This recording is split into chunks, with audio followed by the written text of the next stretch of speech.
All right. Good evening, everyone, and welcome to today's electrical/firmware training. My name is Devon. And I'm Stella. Awesome. Today we'll be going over week 1 content. And if this is your first time over here, then we just want to give you a heads up that we did have a presentation last week as well. And if you're slightly confused about, hey, why is today week 1 then? Well, here in electrical training, we do zero indexing, which means that we start counting from 0. So today is technically week 1. Just to get you up to speed, last week we gave a few introductions of the teams and the trainers. We explained what RoboJacket's electrical and firmware is.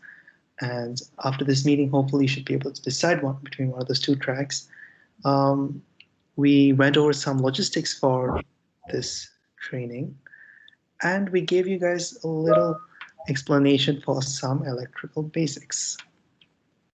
If you guys have any questions about how this training works or how to do something with regards to this training, I'll let you guys use the next few seconds to quickly type out something in the chat, and one of our trainers will get to you. Also, if you just joined us, our trainers for today are Asha, Joe, Marine, and Andrew. So they'll be moderating the chat and responding to your messages.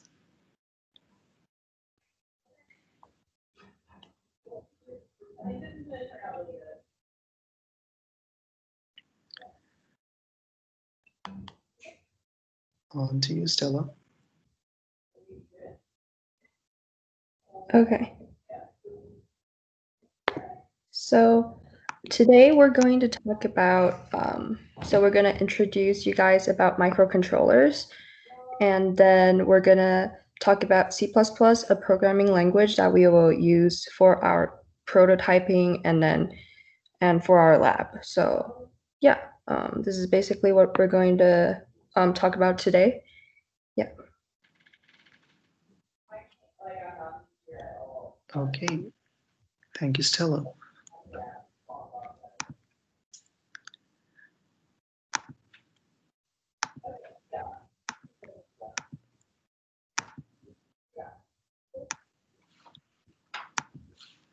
All right, so we'll talk a little bit about microcontrollers today. Microcontrollers are like one of the key components when it comes to electrical or computer engineering, because you'll be seeing these devices in a lot of circuits and circuit boards. But when we use microcontrollers in our team, we don't usually say the whole word microcontrollers. You'll mostly hear your team leads and team members say MCU instead, which is much easier to say if you ask me. So we use this guys for a lot of things. This microcontroller is something like on the bottom right. I don't have a pointer, unfortunately, so you guys will have to just focus your eyes on whatever I say. So the microcontrollers typically look like this black color box you see on the bottom right of the screen with small metal pins coming out of them. These guys are essentially like the brain of your chip or your board. They have a lot of circuitry going on inside them, which include like logic gates, capacitors, and resistors, and they can do some crazy stuff. Like you can process data, you can store data, and you can connect input and output devices as well as talk to other microcontrollers. So each of these pins over here, like you can see this one has a lot of pins. Each of these pins serves a different function, and just looking at it right now, it can be hard to tell like which one does what. So when we work in our teams, we often refer to a document called a data sheet. A data sheet is essentially like a technical document that goes over all the specifications for any electronic component. In this case, we are talking about microcontrollers. So a data sheet will talk about all the specifications about our microcontrollers. In the next slide, you'll see I have something called a pin configuration, which tells us what each pin of a microcontroller will do. Now notice on this microcontroller, there is no labeling of what each pin is, but you do see a little circle on the top left, and that's your only indication for telling you the orientation of the microcontroller, which should hopefully help you decide which pin is which. So I've taken out a simpler microcontroller. I've taken the ATtiny25, and this is what a pin configuration for a microcontroller looks like. Um, Pins essentially are used to connect microcontrollers to other devices or to basically anything. And looking at first glance, if you've never seen a data sheet before, this may look very scary to you. Like, why is there so much text around microcontroller and you can't even pronounce half the things? But this one is an 8-pin microcontroller. And surprisingly, I believe it's an 8-bit microcontroller as well. So even though you have so many pins, we can break these pins down to something more understandable. We also note that not all pins need to be connected. If you look at this diagram, you'll see that there are numbers next to each pin, but on the real microcontroller, you will not have numbers on the pin. So the only way you have a reference from a real life microcontroller to a pin configuration on the datasheet is by looking at that little semicircle you see on the top of the microcontroller to tell you what's the orientation. Otherwise, much like in the previous slide, microcontrollers are pretty symmetrical, so it can be hard to tell which pin is which sometimes. Now, on the next slide, you'll see some important pin configurations for almost any microcontroller. I want you guys to look at pin number 4 and pin number 8 right now. One of them is a VCC and the other one is a ground pin. These guys are probably the most important pins for any microcontroller. Without these, you cannot turn on your microcontroller. You cannot even get your microcontroller to do one thing. So for your microcontroller to start up, you need to connect VCC and ground. Well, what does VCC and ground do? VCC essentially sends power to the microcontroller, but the microcontroller doesn't really know, I guess, it's receiving power. So that's why you have the ground pin. The ground pin is a reference pin for 0 volts. So you will connect ground to typically 0 volts. And that's when the microcontroller knows, like, hey, I'm getting some power from the VCC. So once again, these are two important pins that you need to know for any microcontroller, VCC and ground.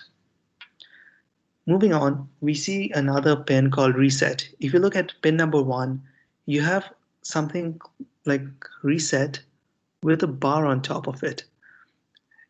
If in later weeks you'll learn that a bar on the top will mean whatever input you get for that pin will be flipped. So for reset, your program will be reset when your input is low. In this case, when we're talking about a digital low, we're talking about a digital 0. This will make more sense in later weeks, but for now, you should know that in every, like the microcontroller is constantly receiving ones and zeros. So if it receives a 1 at the reset pin, which is number 1, it will essentially get flipped to a 0. So your microcontroller is good. It won't really do anything. But if it receives a 0 at pin number 1, that 0 is going to flip to a 1, and your microcontroller is going to reset the program. So that's out of the way. Let's look at the next one. You have something called CLK and SCK, which stands for clock and serial clock. If you look at pins 2 and 3, you'll see you have some clock in and clock out. And if you look at pin number 7, you'll see a serial clock. It's not very important right now as to how these work specifically, but if you're going to connect your microcontroller to other devices in which the rate of transmitting data is important, then you will have to use clock and serial clocks just so that these two devices will talk to each other at the same speed. MOSI and MISO are also two important connections for a microcontroller. If you've never heard of these terms before, MOSI stands for master out, slave in, and MISO stands for master in, slave out. Once again, if you've never heard of these terms before, this may sound strange, but it will make sense once you start using microcontrollers. These essentially tell which microcontroller is giving the instructions and which microcontroller or device is receiving instructions. And coupled together, the clock at MISO and MOSI will be used for something called SPI, which you will be learning, I believe, in week 4 of firmware. Lastly, we see something called ADC, which essentially stands for analog to digital converter. This means you're converting any physical signal or any physical happening into a couple of digits which can be stored and recognized by a computer. Hence, analog to digital converter. This will come useful in the later slides, but for now, that is all I have to say about microcontrollers. If you guys have any questions, go ahead and put it in the chat, or we will move on to the next slide.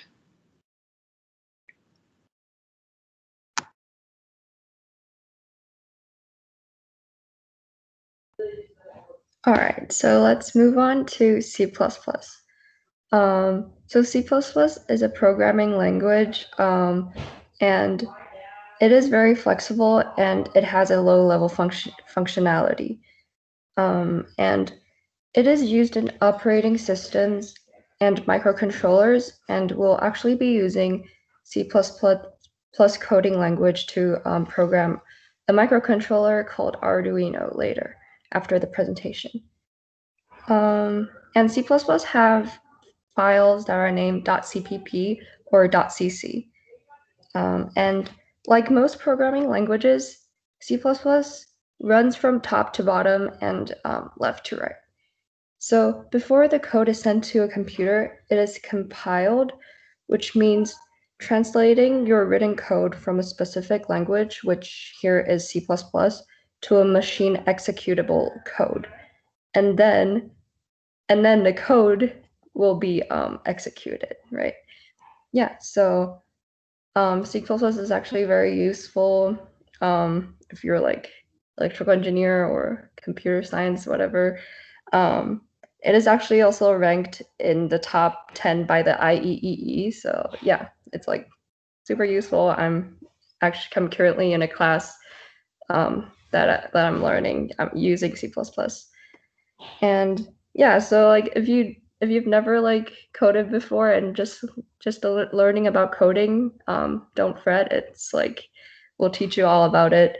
When I first came into the club, I didn't know anything about C++ or coding, so no worries.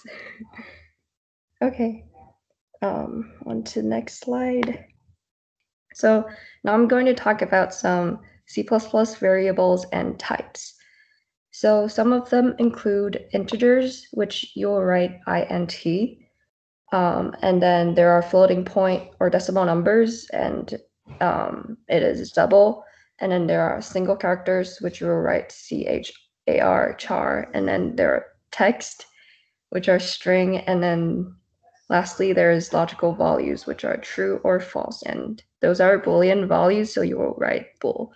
So if you look at the right, at the black box, you can see how you assign a value, right? So it is very important to declare a variable before assigning a value to it. So for the first example, you see we're assigning the number 5, the integer 5, to I. And so you have to write int because it's an integer, and then I equals 5. And then note that there's a semicolon at the end. And if you see for the second example, we're assigning rain to false, which false is a Boolean value. So you have to write BOL space rain, semicolon, and then assign rain to false, right? Because since rain is a logical value. And you can note that on the second example, we separated in 2 lines, which is okay to do that. So you do not have to assign a value immediately after creating a variable, but you must declare what the variable type is. Okay, so that is very important. And also, if you assign a value to a variable of the incorrect type, so for example, if you write rain as int rain, it will get like a value error, right? Because since rain is not, like, false is an integer. So yeah, so you have to make sure and take note of this. Okay. Any questions or any like clarifications you want me to make? You can just put it in chat. Okay. Next slide then. Okay, so now I'm going to talk about some C++ arithmetic operators. It includes addition, subtraction, multiplication, and division, and also modulo, which the first 4 is pretty like intuitive, I guess. Yeah, the last one you might not seen, but the last one is just it will return the remainder. So for example, if you do 9, the percentage symbol 4, then it'll return the remainder. So like 9 divided by 4 is 2 with the remainder of 1. Yeah. And also something to note is the division. So if both operations are integers, so if you do like 2 or like 3 divided by 2, it will return 1. It won't return 1.5. So if you wanted to return like a floating point value, then you would have to make one of the operations a floating point number. So like you would have to do 3.0 divided by 2, and that would return a 1.5 for you. So this is very important because sometimes when you code and you didn't notice, and you'll be like, oh, why don't I have like the correct value, right? So it's very important. So the value will be truncated, right? And not be rounded if you do like 2 integers. Yeah. Okay. So now I'm going to talk about some C++ relational operations. And so there are equal to, not equal to, greater than, less than, greater than or equal to, less than or equal to. And yeah, note that equal, you have to write 2 equal signs and not equal, only not 1 equal sign. So if you only write 1 equal sign, that is assigning the value, not a relational operation. That is, yeah, that is declaring a variable, right? So it's very important to write 2 equal signs for if you're comparing 2 values. Yeah. So the relational operations, you would use these when you're writing conditions or doing a loop, like a for loop or a while loop, which we would talk about in the next slide. So yeah, okay. If you guys have any questions, just put it in the chat, or Devon, you can continue with the presentation.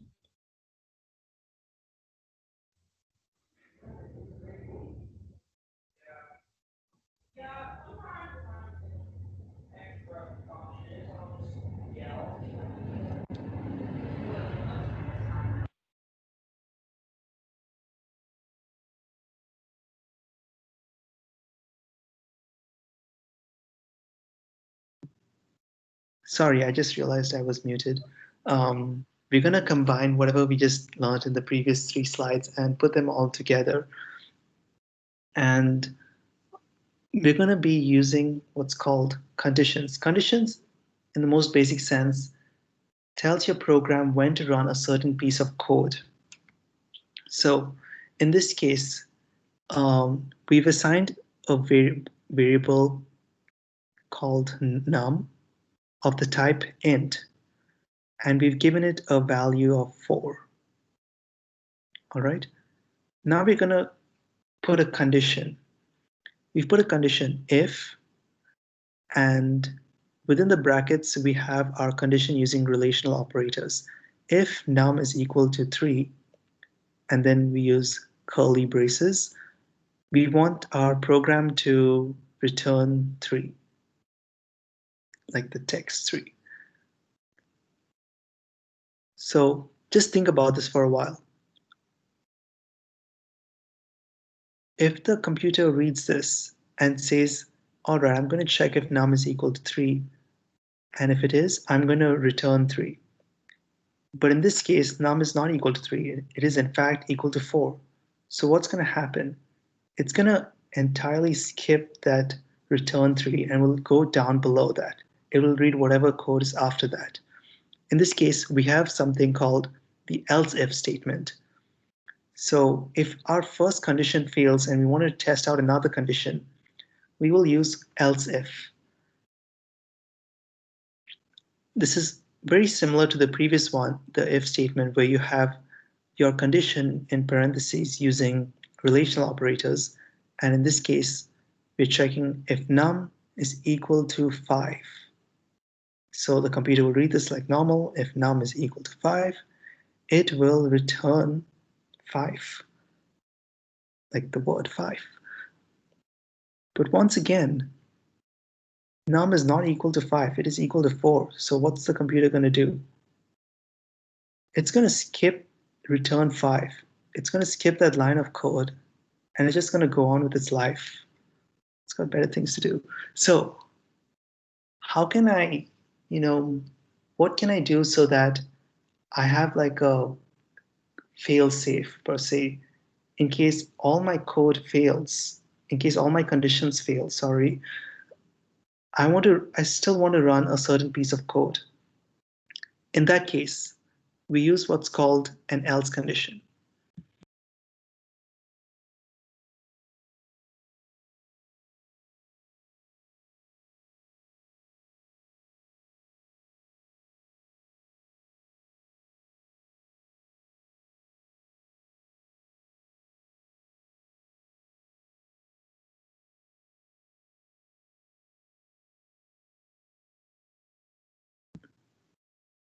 It will read from the top, num is equal to 4. It's going to check if num is equal to 3, and it will, if it's 3, then it will return 3, but in this case it's not. So it will check else if num is equal to 5, then it will return 5, but in this case it's not equal to 5. Now we're going to check else, the else block. In this case there is no condition, so it's going to return num, which is 4, and that's what's going to come in the end of your function. So one thing to note is that once a condition is met, no further code will be executed. So let's think about it like this. If int num was equal to 3 instead of 4, int num is equal to 3. Let's go through the condition again. If num is equal to 3, then I want the computer to return 3. So it is equal to 3, and the computer returns 3. What's it going to do next? It's going to skip the rest of the condition blocks, and it will go on with its life. So it will not read else if num is equal to 5, or it will not check what's in the else block. No. It will just go after returning 3 to the end of the function and, to the end of the condition, and run the rest of the code. That is it for our C++ introduction. If you take the firmware track, you'll probably learn a lot more. And if you have any questions, feel free to put them in the chat.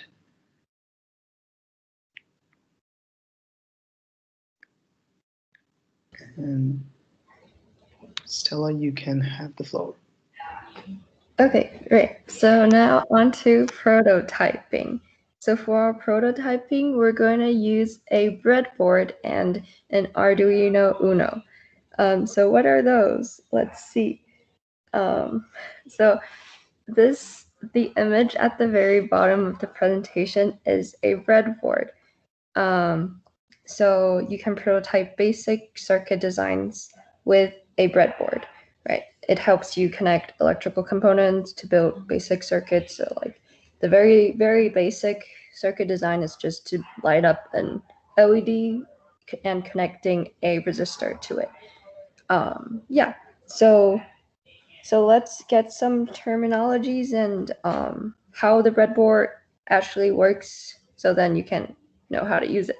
Okay, so if you see at the very left on the image, you can see there's a vertical green line, and every vertical line, they are called a terminal, and each hole on the vertical line, they are connected, but each vertical line, they so like each vertical line, they are independent from each other.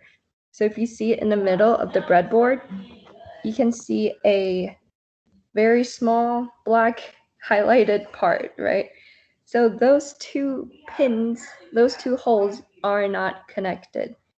And yeah, so, and if you see at the very bottom of the breadboard, there is this very long red horizontal line. Those are called power rails because they are usually holes that are connected to the power supply, right? So you can connect it to a like 5.5 volts or 5.0 volts or 3.3 volts, yeah, or other voltage, whatever power supply you supply to the breadboard. And each hole, so if you give one of the pin a power supply, the whole rail would be supplied with the power you gave it. So yeah, so the horizontal pins on each power rail are connected. Yeah, and so if you see in the image, there's like there's the top part and the bottom part, right? And so you see the top half and the bottom half of the breadboard are not connected.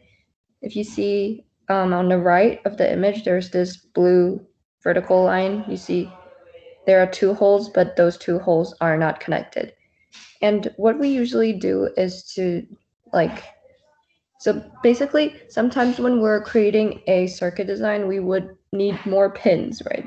Like you need more pins to connect components, since sometimes the components are big, yeah, or you have more components you need to connect.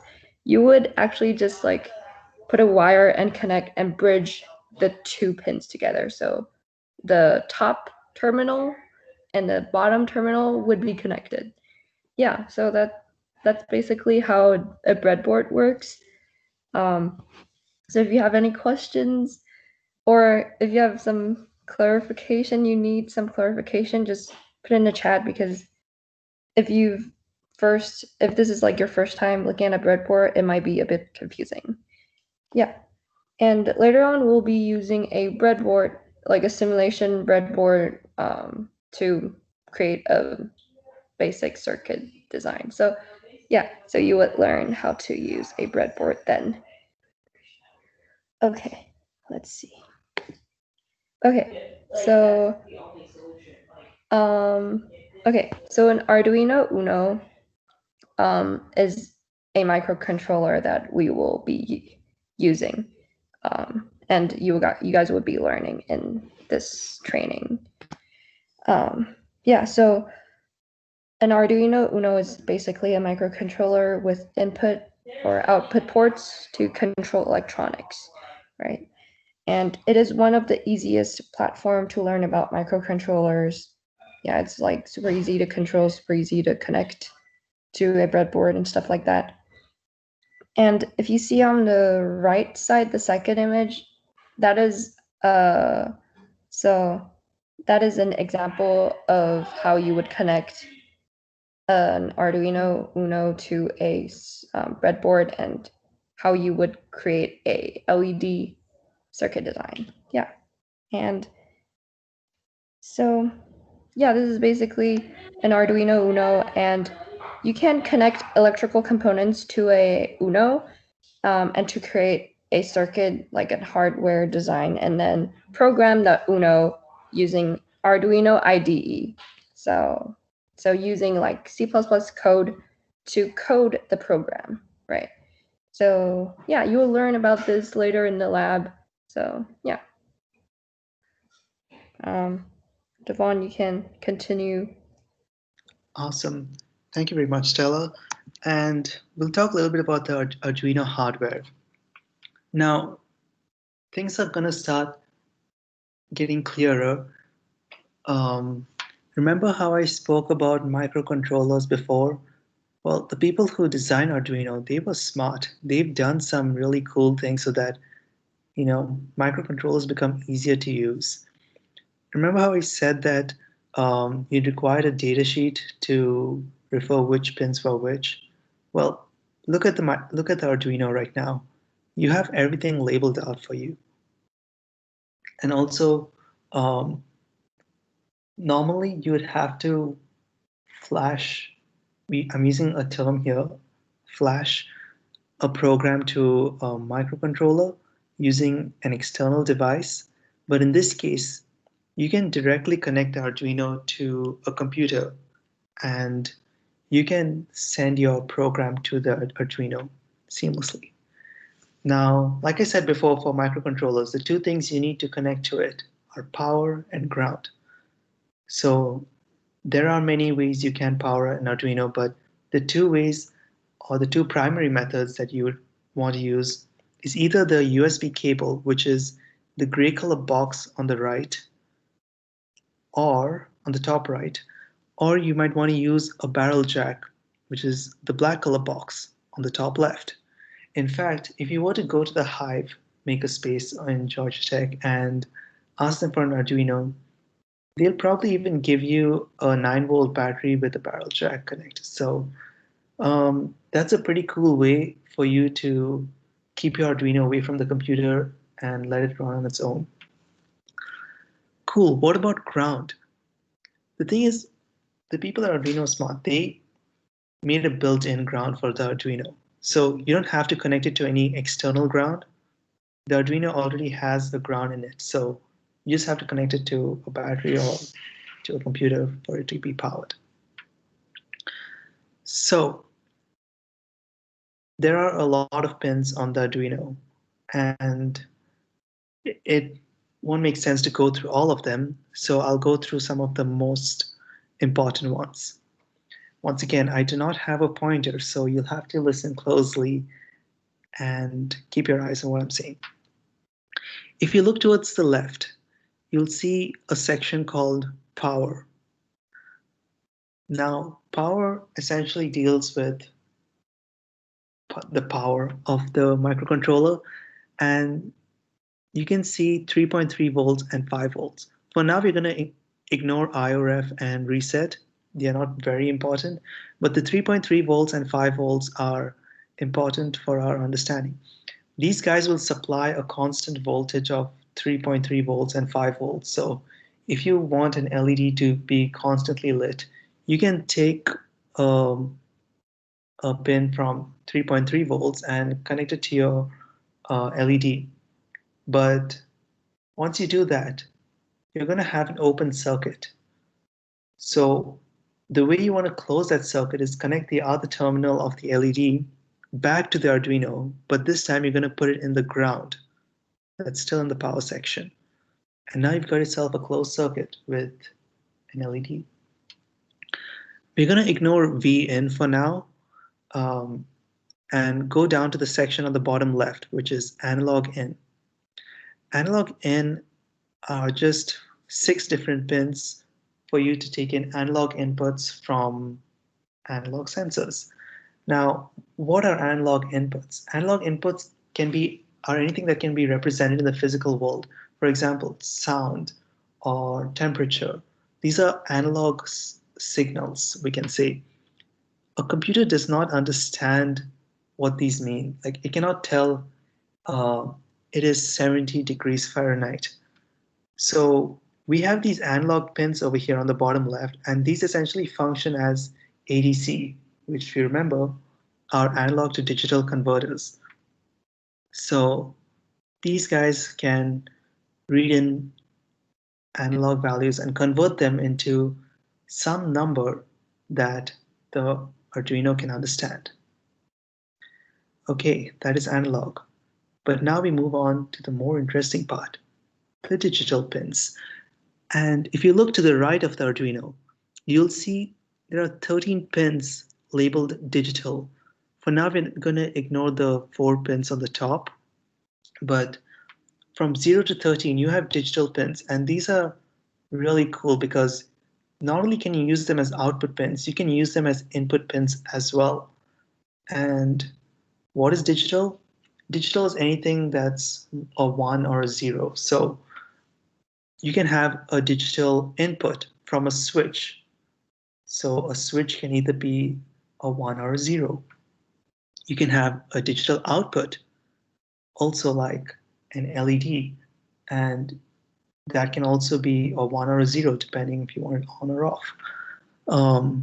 Another way to say digital instead of 1 or 0 can also be high and low.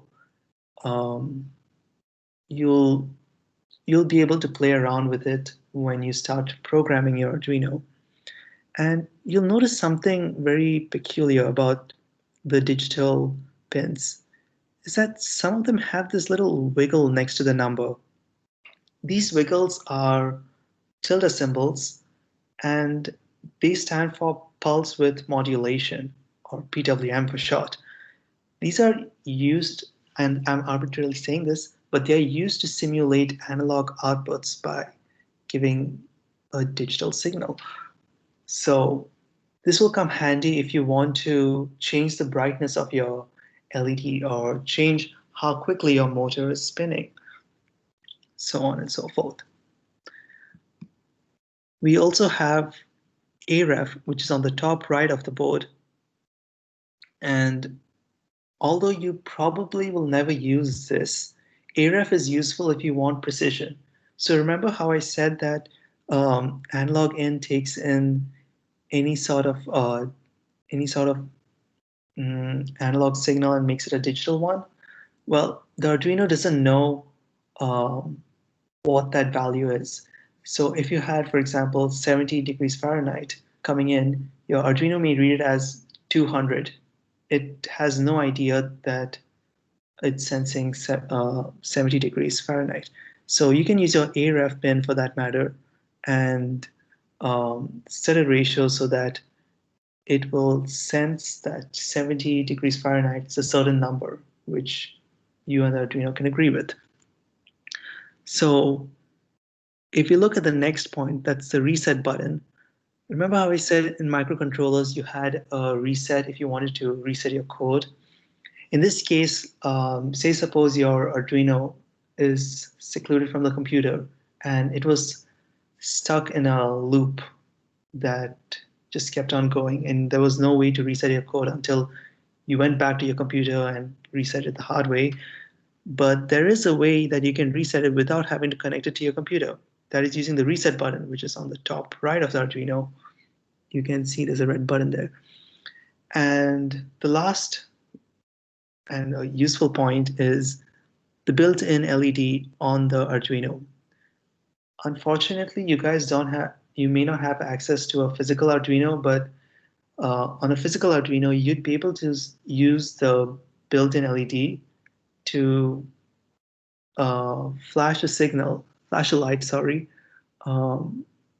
if you wanted to test out something. It seems like the people who designed Arduino thought of microcontrollers quite well and gave us this useful platform. This is all that I want to say for the hardware of the Arduino.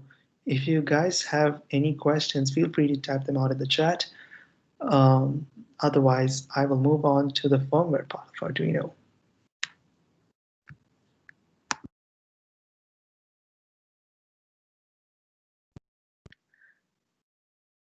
Okay, moving on. So you just bought a new Arduino board, or in this case, you're using a simulator. So you've dragged an Arduino board onto the canvas. What's next? Well, you have something called an Arduino IDE. An IDE is an integrated development environment, and this is useful for coding your programs because an IDE usually has built-in libraries and some default parameters so that you can run your code easily.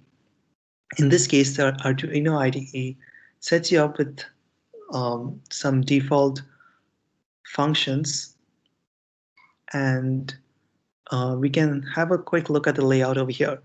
You can see you have a check mark for verify, an arrow mark for upload, new save serial monitor, and the serial monitor is something of interest because this will tell you what your Arduino is printing out.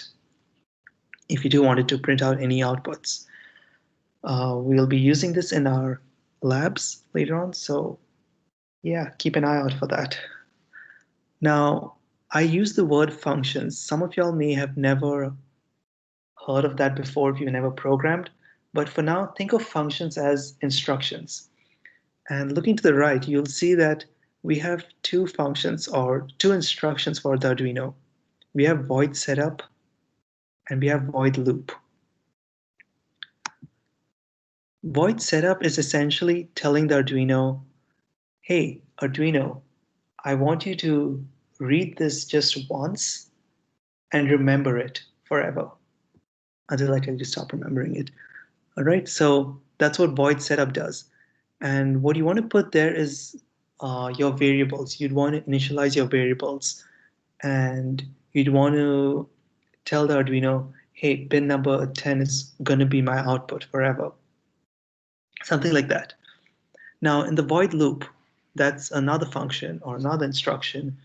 And in this case, you're telling the Arduino, hey, Arduino, whatever I'm putting in void loop, I want you to keep running that set of instructions till you're done running it. And once you're done, I want you to run it again and again and again until, well, your code breaks or your Arduino breaks, I guess.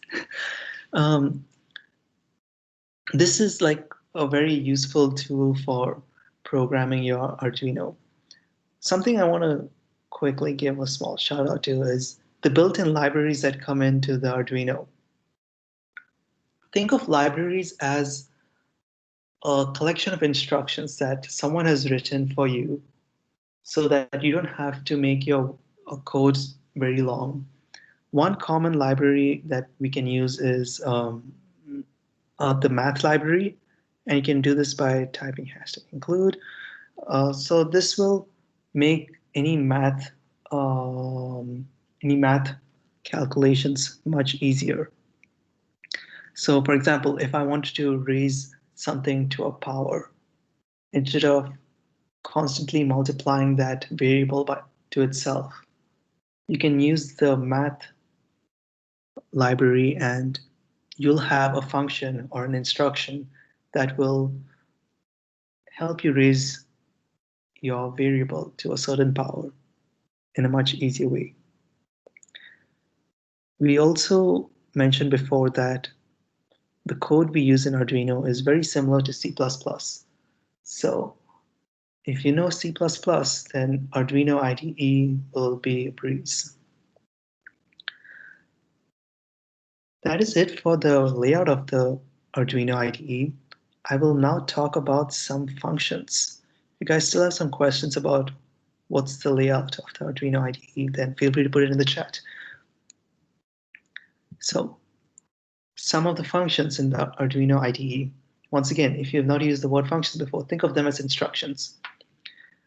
Now, the first function is spin mode. Pin mode essentially tells the Arduino, hey Arduino, this pin is going to serve this mode. Yeah, pretty straightforward, right? So I'm going to say like pin 10 is going to be an input. Pin 5 is going to be an output. So you'll normally use this for your digital pins. And remember, if you use analog pins, then you'll have to specify A2, pin mode A2 is, well, an input because you can't use analog pins as outputs. Moving on, we have the digital write function. Digital write essentially tells the Arduino, hey Arduino, I want you to look at this pin and I want you to give it this much of a signal, right? So if you're looking at digital pins, in this case, your value can either be high or low. So I can say, hey Arduino, give pin 10 a high value, which means give pin 10 5 volts. So you'll type digital write 10, comma, high, and don't forget the semicolon at the end. Also, bear in mind that this will go in void loop, whereas pin mode goes in void setup. Similar to digital write, you have digital read, but observe this time, you don't have a value set. That's because for digital read, all we're doing is we are looking at a pin and we're getting whatever value it's offering us. So digital read will take in values from any of the digital pins, in this case, for example, switches. And if your switch is turned on, which means if your switch is closed, it will read a high value. If your switch is open, it will read a low value.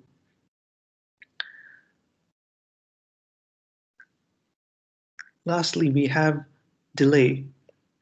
Delay is a sort of, I guess, it's a side function. It goes in void loop, and this tells your code to wait for a while. This will come useful in your lab activity in which you'll have to blink a light. So when you write code to the Arduino, you want to keep some delay between your functions because we as humans cannot like see light blink so quickly. So you normally want to give 1 second or maybe half a second between your blinks. Bear in mind the value that's there that goes inside delay will be in milliseconds. So if you wanted to wait for 1 second before executing the next line of code, you will say delay 1000. Some more functions that we can use are analog read.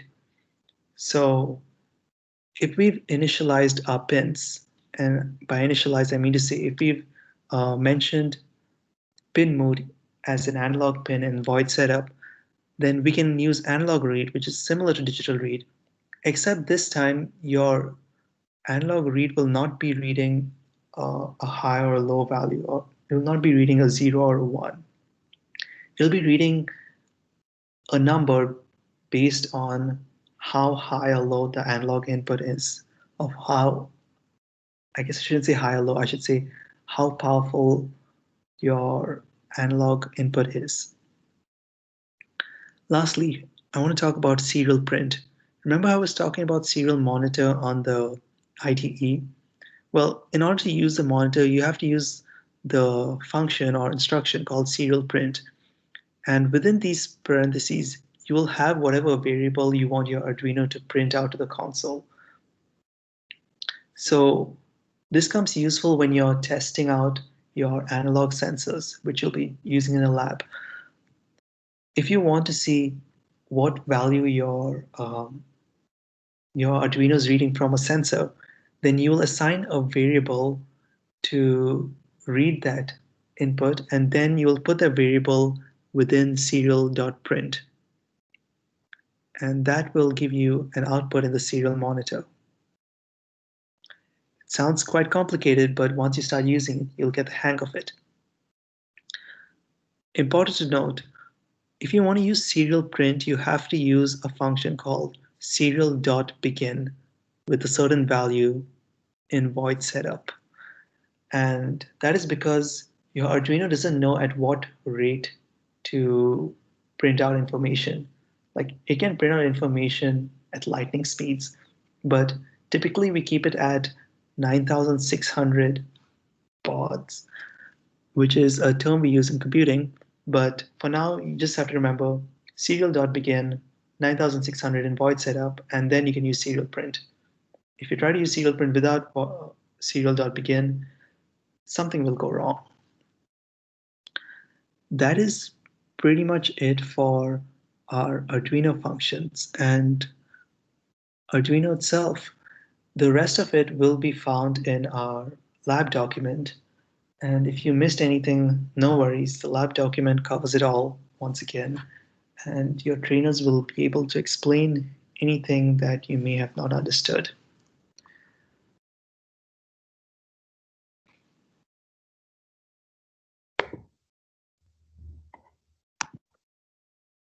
Okay, so now it's time for our lab. So you can find a lab document in, I don't know, in the email, I guess, and also it's on GitHub. So we're going to do a blinking LED and a thermistor or a heat sensor, right? So since we're doing an online, we're going to be using Tinkercad. It's a simulation application. You can play around with Arduino and breadboard and wires and components.